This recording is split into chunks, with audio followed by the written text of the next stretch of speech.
Hello, hello. I'm Mr. Monty, geometry teacher, Lewis and Clark High School. And we're now on lesson 16 of shapes. Spent quite a bit of time on shapes because there's so many things going on. That first lesson we studied the 6 shapes and all the symbols that lead up to a quadrilateral, parallelogram, a kite, a square, a trapezoid.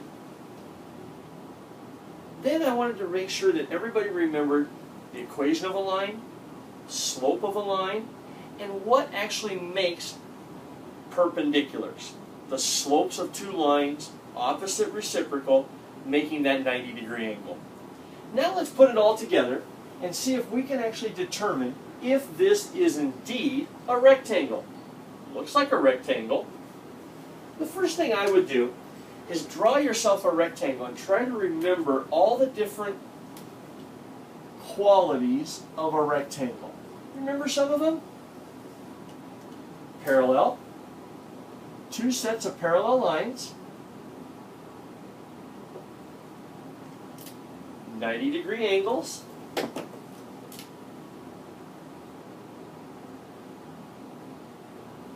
and there was a third one. Do you remember the third one? What about the diagonals?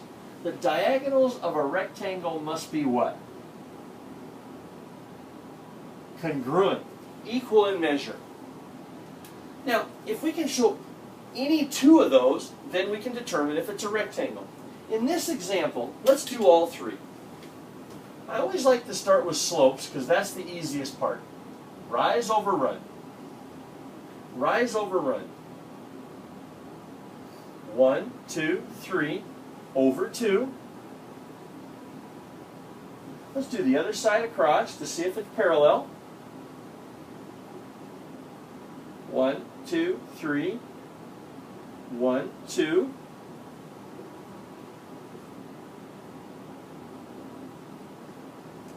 So we did get 1 set of parallel lines. Now let's do the other one. Rise, over run. 1, 2, 3. 1, 2, 3, 4. Rise is 3. The run is 4. But in this direction, when we do it graphically, we got to make sure we don't forget that negative sign. This is a negative slope.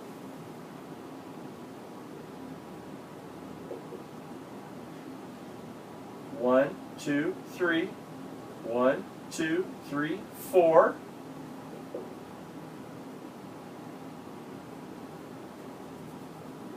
Rise over the run. 3 over the 4. Again, in the negative direction. You see how we do indeed have 2 sets of parallel lines. So we're halfway home. 2 sets of parallel lines. It's not enough to say a rectangle, but it is a parallelogram. Now, that last lesson we talked about the perpendiculars. If we can show that this slope and this slope are the opposite reciprocal, then we know we have 90-degree angles. Let's just do that. Is 3 over 2 the opposite reciprocal? Flip it.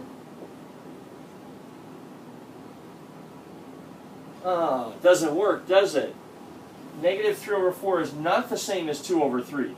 So they're not perpendicular.